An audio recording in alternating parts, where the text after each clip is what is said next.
jumpa kembali Bapak Ibu dan Saudara-saudara. Hari ini kita mau belajar firman Tuhan yang mengajarkan supaya kita itu hidup sehat di dalam iman. Tidak sekedar bergantung pada harta dunia. Siapa yang disebut miskin? Siapa yang disebut kaya? Kita belajar dari Filipi pasal 4 ayat 4 sampai 7. Mari kita berdoa. Tuhan Yesus, seringkali kehidupan ini kami ukur cuma dengan harta dunia. Kalau kami mendengar teman kami, saudara kami bisa membeli barang-barang mewah, ada rasa iri dalam hati kami. Tetapi sesungguhnya barang mewah itu pada akhirnya juga tidak berguna. Karena sekalipun mahal, ada batas waktunya dan tidak bisa setiap saat dipergunakan. Oleh karena itu ajarkan pada kami untuk kami menjadi orang kaya dan mewah di dalam Kristus. Biarlah Tuhan berfirman supaya kami tahu bagaimana menjadi orang kaya di dalam Kristus. Kiranya Engkaulah yang berbicara pada kami. Curahkan kami dengan Roh Kudus-Mu. Berkati hamba-Mu.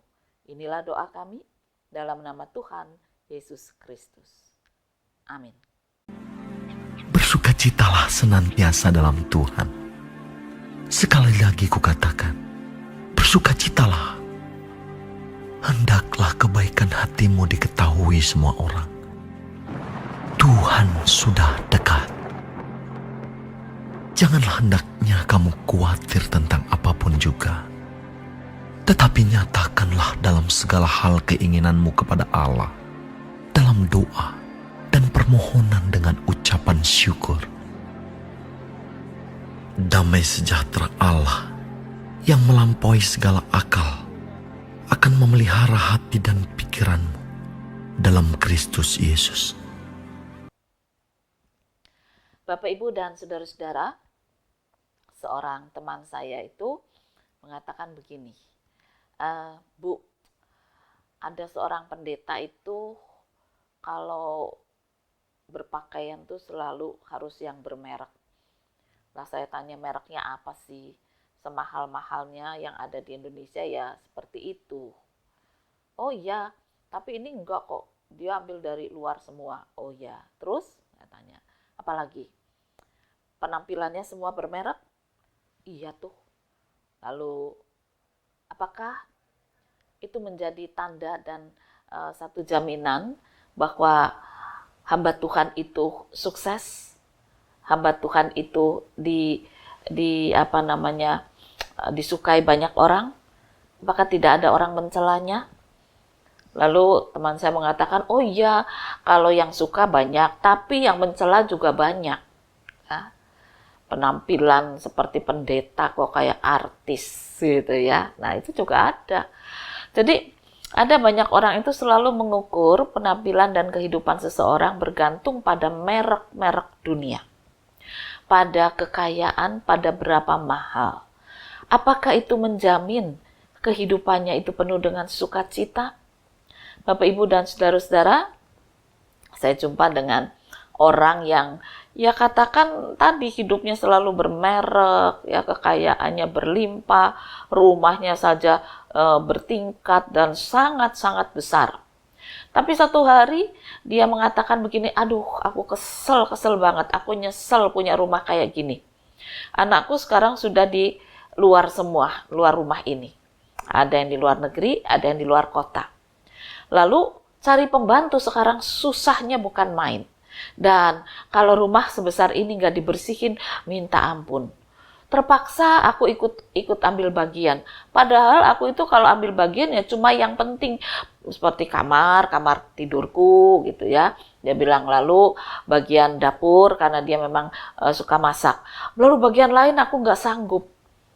Kadang aku ke ruang tamu, aku lihat kok ya kotor. Kalau nggak disapu gimana? Kalau dibersihin, aduh nggak kuat. Ya. Jadi sehari-hari dia hanya berkeluh kesah tinggal di rumah yang mewah. Apalagi kemudian ketika tukang yang suka bersihin kolam renangnya itu berhenti. Lalu dia katakan, lihat kolam renangku, kotor bukan main. Dan aku sudah gak sanggup lagi. Aku tengkar terus sama suamiku. Kenapa? Karena aku pengen pindah ke rumah yang lebih kecil. Nah, lalu suamiku bilang, ya sayang rumah segini bagus, tapi nggak kuat. Nah, itulah pergumulan ketika memang seseorang diukur dari kekayaan, penampilan, wah menyenangkan. Tapi nyatanya dia tidak bisa menikmati. Dan saya katakan kamu kalau gitu adalah orang yang paling miskin. Miskin dalam sukacita, miskin dalam bersyukur, miskin di dalam menerima berkat Tuhan yang sudah berlebihan tapi kamu berkeluh kesah. Hatimu tidak punya kebahagiaan. Dia nangis dan mengatakan, iya betul. Betul sekali. Aku kepingin liburan ke tempat anakku. Jangankan yang luar negeri. Yang dalam negeri saja susahnya bukan main. Kenapa? Karena kalau aku ke sana, aku cuma jadi pembantu atau orang yang di rumah. Aku sibuk dengan menantuku, dengan anak-anaknya. Kadang-kadang aku ke mall sendiri. Jadi apa artinya? Nah, keluhan lagi. Ya, jadi itulah fakta yang ada. Memang benar.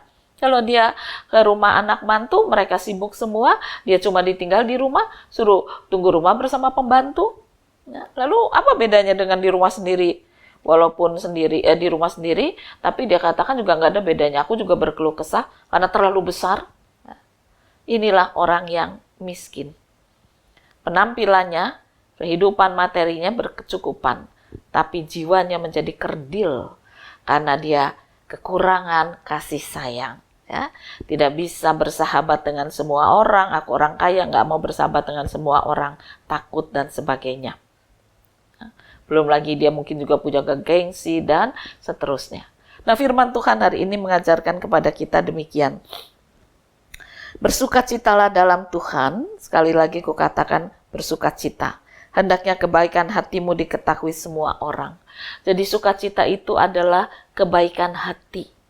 Kebaikan hati itu bukan sekedar memberi, tetapi bersyukur, menerima segala yang Tuhan berikan dengan penuh sukacita. Dan itulah orang kaya. Karena dia bisa tersenyum, bisa tertawa, bisa gembira bersama dengan Tuhan. Hidup mewah bersama dengan Tuhan. Tidak bergantung pada harta, tetapi pada sukacita, pada iman, pada kebahagiaan, karena dia tahu Tuhan bersama dengan dia. Dan kekayaan, kemewahan seperti ini tidak bisa kita beli. Kita hanya bisa mendapatkan ketika kita betul dekat dengan Tuhan kita. Karena itu dikatakan, janganlah hendaknya kamu khawatir tentang apapun juga. Tetapi nyatakan dalam segala hal keinginanmu kepada Tuhan dalam doa dan permohonan disertai dengan ucapan syukur. Artinya hubungan kita dengan Tuhan itu sangat dekat, bisa membuat kita bahagia, membuat kita tentram, membuat kita sukacita. Mungkin rumah kita biasa saja, ya tidak ada kemewahan, tapi kalau kita dekat dengan Tuhan, yang ada adalah kedamaian, sukacita. Dan itu sudah dibuktikan oleh banyak-banyak orang. Rumahnya mungkin cuma kecil saja. Saya kunjung pada jemaat yang seperti itu. Rumahnya cuma di belakang rumah orang. Karena dia statusnya itu penunggu rumah besar. Rumahnya yang ditunggu itu di depan sangat besar, tetapi bosnya tidak ada di tempat itu. Bosnya tinggal di luar negeri, cuma rumah itu tidak dijual. Ya, dirawat kalau pas keluarga mereka datang atau bosnya itu pulang, mereka punya tempat tinggal. Jadi dirawat, dibersihin, ya, dipelihara bagus. Nah, tukang jaganya itu dikasih rumah di belakang. Dan kemudian mereka tinggal di sana bersama dengan anak. Nah, ketika anaknya kecil ya cukup-cukup aja. Tapi ketika anaknya besar dan menikah ya mulai sesak. Ya. Lalu apa yang mereka katakan? Ya enggak apa-apa, malah rame, ada cucu. Anak saya tuh mau kontrak, saya bilang jangan. Yang satu adikmu sudah kuliah keluar kota. Ibu ditemenin di sini sama bapak. Ya, karena kalau kita cuma berdua saja begini ya rasanya ya sepi gitu ya. Nah, karena ada cucu, mereka merasa bahagia. Ya, rumahnya Anda bisa bayangkan. Ya, sederhana. Tetapi ada kehangatan kasih. Ada kebahagiaan terima dari hasil yang mereka dapatkan menjaga rumah itu, mereka bisa menikmati. Bisa menikmati. Sekarang anak mantu memang kerja. Ya, tetapi mereka ditambahi cucu itu bukan tambah repot, malah tambah seneng. Jadi, suaminya kadang-kadang mendobel kerjaan, bersihin rumah depan, rumah besar itu. Istrinya momong cucu. Nanti kalau dikatakan nih keluarga mau datang, suami istri ini yang kerja, ya cucunya tetap ya dibawa masuk ke rumah besar sambil guyon-guyon. Jadi ada sukacita. Orang bilang, wah kamu itu kayaknya kok enak, nggak punya masalah. Ya, mereka katakan masalah ada, tetapi kami punya sukacita yang lebih besar daripada masalah kami. Kami tidak punya mobil, kami tidak punya barang mewah, tapi kami punya sukacita di dalam Tuhan. Ini kemewahan hidup, kekayaan luar biasa. Lalu pernah ditanya oleh temannya gini, sampai bertahun-tahun kamu kerja cuma begitu-begitu aja. Memang menantumu sekarang sedang menyicil mobil walaupun mobil bekas ya, kamu sendiri kan enggak punya. Lalu jawabnya apa? Saya sih masyarakat yang nurut sama pemerintah sambil tertawa bahagia. Loh kok bisa? Bukankah pemerintah menyediakan kendaraan umum? Ya, dan itu dimaksudkan bukan cuma untuk orang miskin, tetapi untuk mengurangi kepadatan di jalan raya. Nah, makanya saya nggak beli mobil. Aduh, jawaban ini sangat menyentuh hati, saudara-saudara. Mereka menerima dalam arti, ya suruh beli juga mereka nggak bisa beli mobil. Tapi mereka tidak berkata di hadapan Tuhan, kami nggak punya uang untuk beli mobil. Tuhan gimana? Nggak adil, bukan. Tapi mereka mengatakan kami ini orang yang nurut pada Tuhan, kami orang yang bersukacita dalam Tuhan, dan wujudnya kami juga mau memahami apa yang pemerintah rancangkan supaya mengurangi kepadatan, ngapain mikirin mobil. Ya nanti ada pemeliharaan, ada uang bensin, ada macam-macam, naik kendaraan umum aja bisa. Nah, sukacita. Ini orang kaya, betul-betul kaya. Hidupnya dalam kebahagiaan yang berlimpah. Karena mereka punya hubungan yang akrab dengan Tuhan. Nah, oleh karena itu Bapak, Ibu, dan saudara-saudara, hari-hari ke depan, apa yang terjadi akan kehidupan kita tidak tahu. Ada banyak orang mengeluh, karyawan semua minta pendapatannya, gajinya dinaikkan karena kebutuhan hidup juga naik. Lalu bosnya mikir, bagaimana caranya berbagi ya? Kalau dinaikkan, waduh keuntungannya berkurang karena jualan ini sedang tidak terlalu rame. Tapi kalau nggak dinaikkan juga memang segala kebutuhan semua naik. Jadi ada pergumulan, ada kesusahan karena apa? Karena takut miskin, khawatir dia jadi miskin. Ya. Tapi orang yang tidak khawatir ya sudah, mari kita sama-sama menikmati. Memang kehidupan harus dijalani seperti ini. Aku tidak dapat banyak, kamu juga tidak dapat banyak, tetapi kita sama-sama bisa menikmati dalam sejahtera dan sukacita. Oleh karena itu mari kita belajar bersyukur, bersukacita dalam Tuhan. Itulah bekal utama untuk melanjutkan kehidupan hari ini dan hari esok. Tuhan memberkati firman-Nya. Amin. Mari kembali kita berdoa.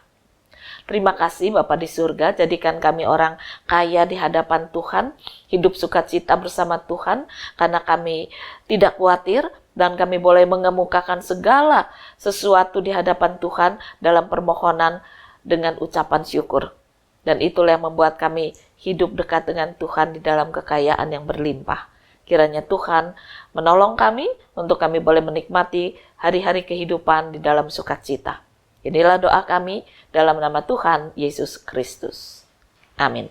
Wahai langit yang mengatasi segala langit, mazmurkanlah Tuhanmu. Hai hai di atas langit, turut memuji Tuhan, muliakan penciptamu. Bersorak-sorak